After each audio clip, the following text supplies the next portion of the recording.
As the Walt Disney Company prepares to destroy Magic Kingdom's Rivers of America later this year, and forever reshaping Frontierland in the process, one Walt Disney World attraction is already closing for the rest of 2025. Guests from all over flock to see the last day of Big Thunder Mountain Railroad for the year. Yes, the classic roller coaster dating back to 1980 will not be reopening until early 2026. Let's talk about Big Thunder's last operating day, and what we're hearing might be taking place here on That Park Place.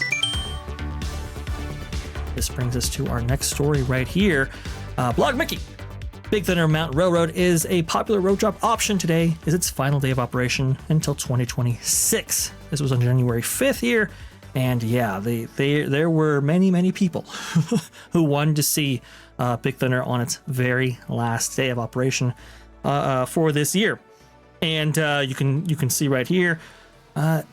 Yes, there were some photos taken of Big Thunder on this day, and I will say the attraction, at least when I rode it back in summer of 2023 now, it was in tough shape.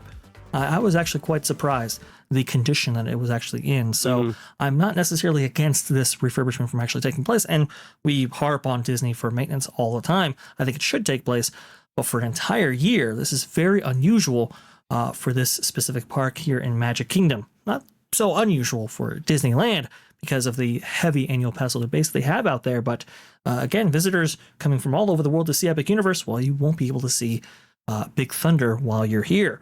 So let me add a little context. So you've destroyed Splash Mountain, the only place to get a little relief in Florida from the hot of the summer. Right, because when the water's turned up, or I should say, when the water was turned up, you did get very wet, which was good. But now you're going to take down another attraction, because people aren't going to ride Tiana's, muddy water baloney sausage craptasticness.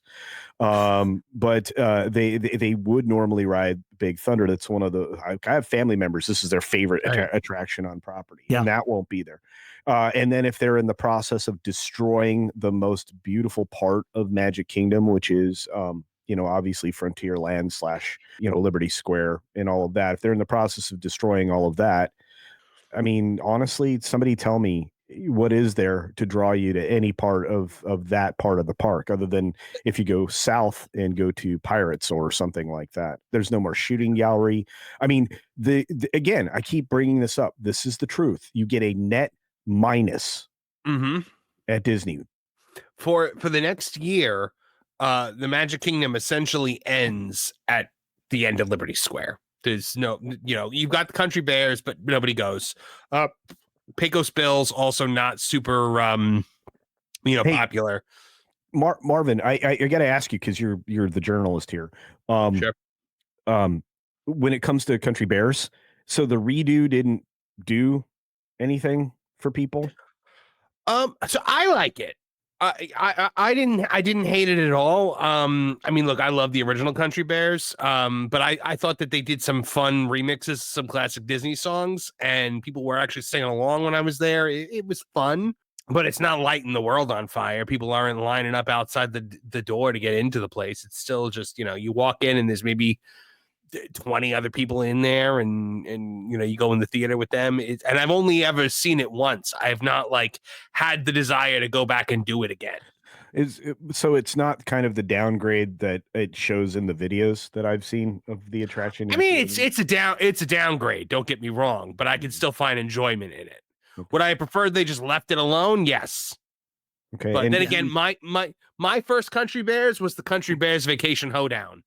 Do you think mine too? In the 80s. Yeah. Right. Yeah. And again, I think they needed to go back to the idea of having multiple different types of shows for the Country Bears.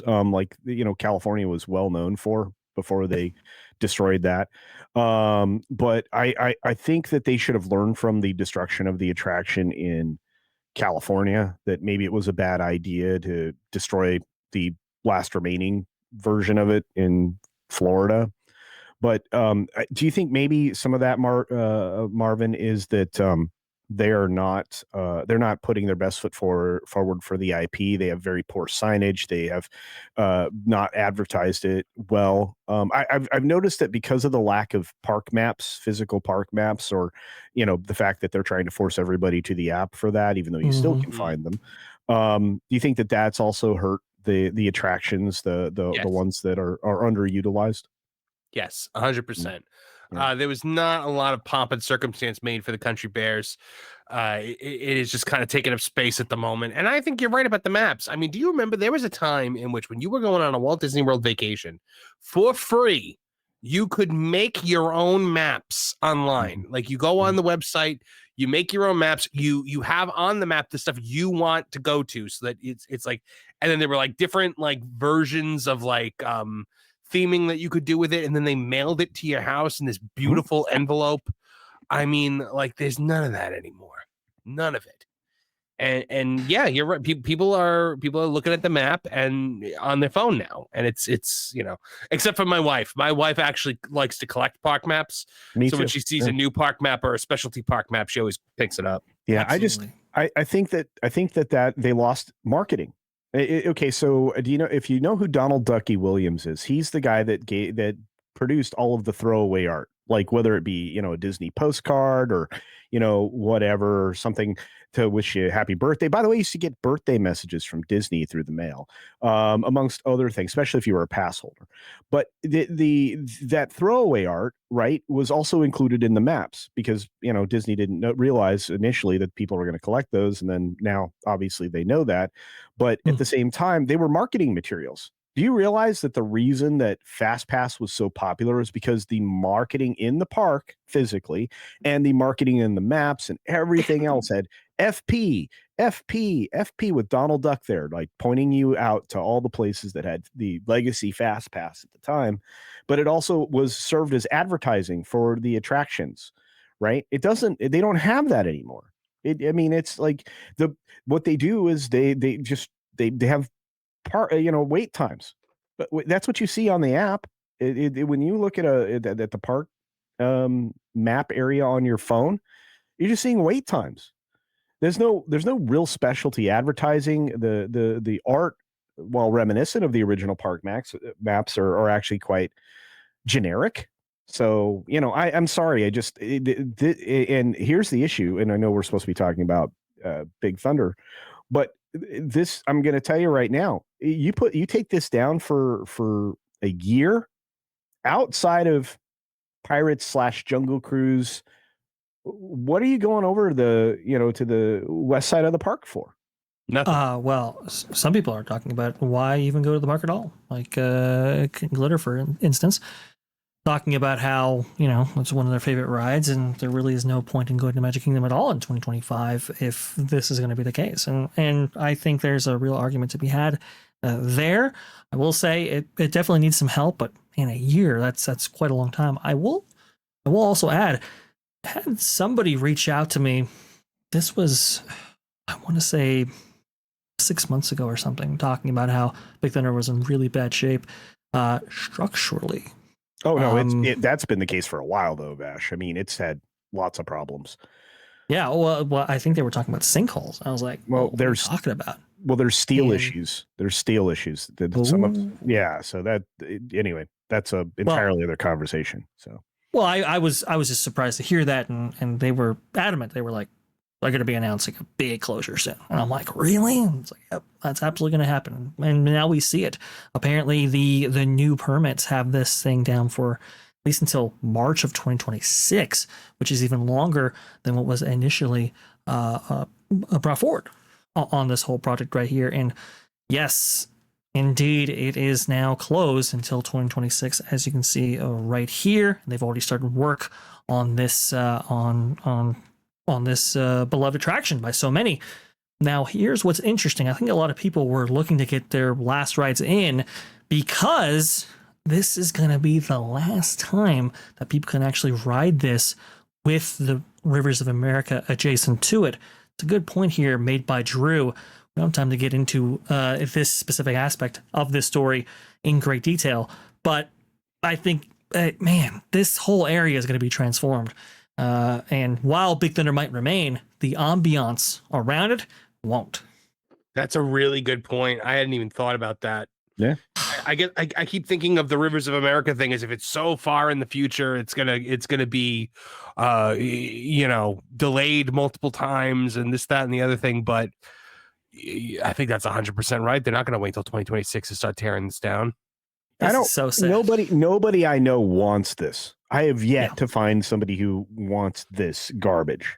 Nobody wants Lightning McQueen knockoff attraction bologna sausage. Nobody wants that. I've yet to find somebody. If you know somebody who's looking forward to generic cement covered garbage in a place where you used to go for a slight bit of relief from that and a little bit of beauty in a park that seems to be neglecting it in so many different ways. I mean, I thought the downgrade of the hub in Magic Kingdom was like the worst thing they could do. Yes. I know what you're talking about. This is honestly the worst thing they could do. And, a lot of people say, well, they had to knock it down or they had to take out the hub for this stupid projection show. I'm like, you realize you're accepting a downgrade from beautiful, and thoughtful fireworks displays for a electronic projection show that really is just all about saving Disney money. You know what's really sad, Culture? I can't even remember what the hub used to look like. Oh, I'm sorry about that. Yeah. I can't even think about, obviously this is what it looked like, but man, there were a lot of trees. Yeah. Right. It was beautiful. And again, you are in the sunniest place in America when you're in Florida. So it's going to be hot, especially during the time when people can travel and go on vacation, which is summer, because of the school cycle. Right. And so you're going to downgrade another area of your park, in a place where, people can at least feel a sense of relief, whether it's real or imagined. Even the garbage cans were nicer. Yeah, well, yes, they were actually. Conversation. But and this is all Disney's about. Disney is downgrading. That's what it is. It's a necessary downgrade. That's what they're doing to the entire park, right? Am I wrong? Somebody tell me I'm wrong. You're not wrong. No. You're not wrong. Necessary downgrade was a headline over Tiana's. That's how they justify these things, honestly, Culture, because the Rivers of America project has one of the big reasons why they're even doing it, not just to get you back there for Villains Land and all of that. That's what they're going to say, but there are operational costs associated with the river. There are operational costs associated with the steamwheeler that is the Liberty Bell. And so it's like, well, this is an underutilized area. We're paying up the nose in order to maintain this. Let's go ahead and scrap it. And it's like, you don't understand the value and the guest size, do you? I mean, this is just absolutely insane that you would actually do this. And yet this is what's actually happening. Liam McNeil says, VashSky, any bets on when the day comes when all Disney attractions break down? Talking about the maintenance and so forth. I think, like I was saying before, Dusty Sage and his MyShut article talked about how there were like 4 or 5 major attractions that were down simultaneously at Disneyland because of deferred maintenance and not actually preventive maintenance to keep these attractions up. Big Thunder Mountain Railroad, both at Disneyland and Walt Disney World, has had some really, really big problems in the recent past here. So it makes sense that these attractions would go down for extended periods of time, but you could prevent this. You had that preventive maintenance schedule on a regular basis there. All attractions going down, probably a power outage, but go ahead, Culture. No, I mean, deferred maintenance is the biggest problem in Disney World specifically. Disneyland, they don't let it get too far out of control because Burbank looks bad. And you have to remember, Disneyland is a locals park. It's also the home park. It's also the original park. They go out of their way to make sure there's less of that problem, but they still haven't completely eliminated it. As we mentioned, they've had their own problems with the Splash Mountain redo of Tiana's garbage pit of freaking terrible swamp water. They really didn't upgrade the infrastructure like they needed to. They are underpowered electrically in that area, despite the fact that they have direct access to the utilities right there in a way that no other theme park has. So what is the problem here? What is the problem? They just don't want to spend more on it. And as we learned in the RCID audit, even those power systems or the power plant that they have on property may not have even been used at all. So it's just, It's a whole bunch of gobbledygook back there with back-end infrastructure at Walt Disney World. Thanks for watching That Park Plays News. For more information, consider checking out www.thatparkplace.com. And don't forget to subscribe, share, like, and send this out on your favorite social media accounts.